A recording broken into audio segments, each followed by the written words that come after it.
should have had this all done before. There we go. Okay. Let's take a look at the normal distribution.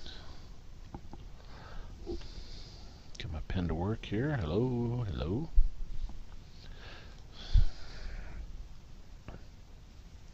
There it goes.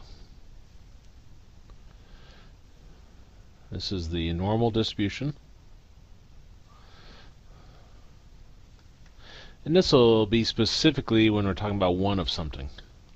What's the probability one student has age greater than this?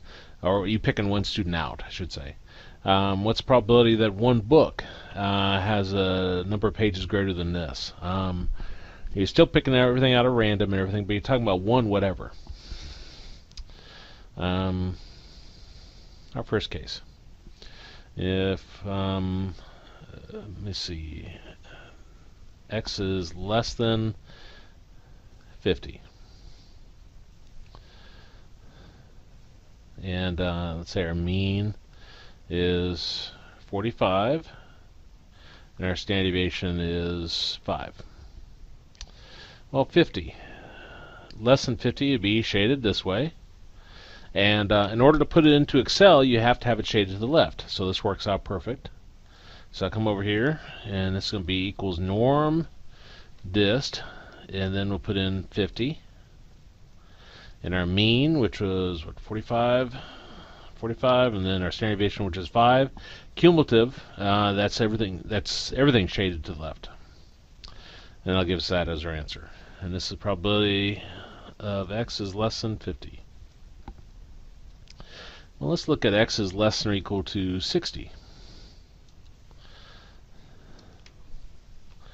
So come over here. Still the same mean and standard deviation on all these problems.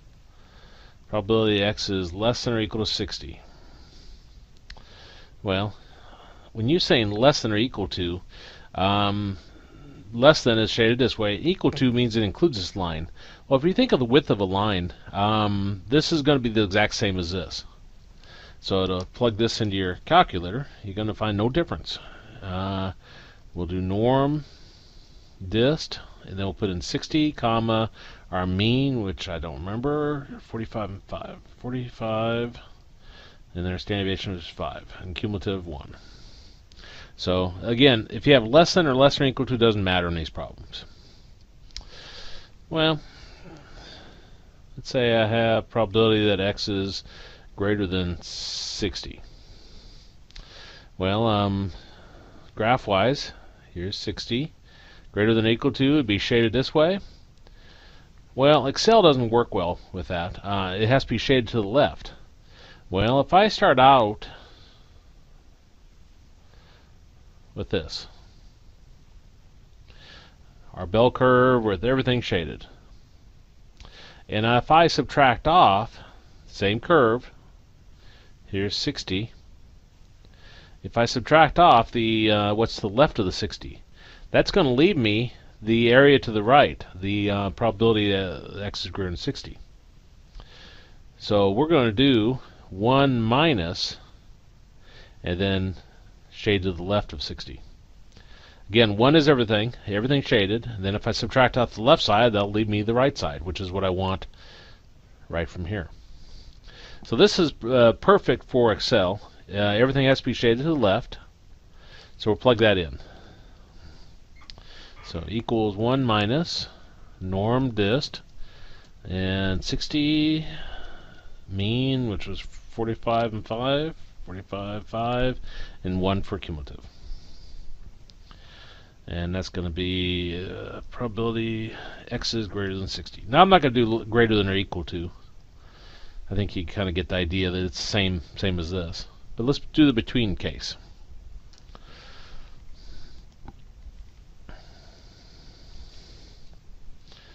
So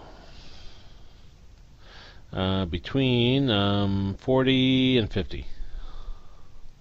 Doesn't matter if I put lessons or less than or equal to, same idea. Between 40 and 50. Here's 40 and here's 50. And it'd be shading this, which is no good because Excel has to have it completely shaded to the left. Well, imagine I start out with everything to the left of 50 shaded. And then I take that right here and I subtract off everything that shades to the left of 40. Again, imagine 40 right here. This is what we have here. If I subtract off this piece, that'll subtract off this right here. If I subtract off that right there, that'll leave me the middle. And notice both of these are shaded clear to the left, which is what Excel needs. So to put this in, it equals norm dist, and then 50, and then our mean, which is 45, standard deviation was 5, cumulative is 1, minus norm dist, and what was the other one? 40? Okay. And then 45, 5, 1. And that's how we put it in. And this is between 40 and 50.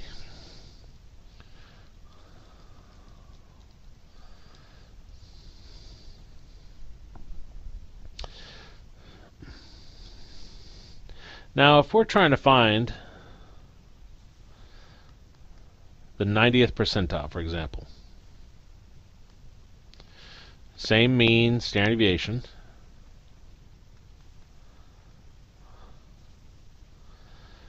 what 90th percentile means is the area to the left is 0.90, and this would be 0.10, not that we need it for this problem. And we're trying to find this right here. Now, when we're doing this in Excel, this isn't finding a probability anymore. This is finding a value. We have to use the area to the left of what we're trying to find. So where the question mark is, the area to the left will be this right here, the 0.90. So to put this into Excel, I'm going to come over here and I'm going to do equals norm INV. And then area, this is area to the left, says probability, but it's actually area to the left, which is 0.90, comma mean, which is 45, comma standard deviation, which is 5.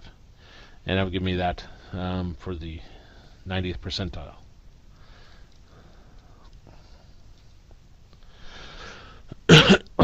Now, you may have noticed some other things when I was typing equals norm. Notice how there's a norm SDIST and norm SINV. The S is for standard normal. So if you're dealing with a section with standard normal is where your mean is 0 and your standard deviation is 1, then you'd use those functions. Now you could use these other ones just fine. I mean, they'd work. You just need to put in your mean of 0 and standard deviation of 1. And that's it for what I want to show in that section.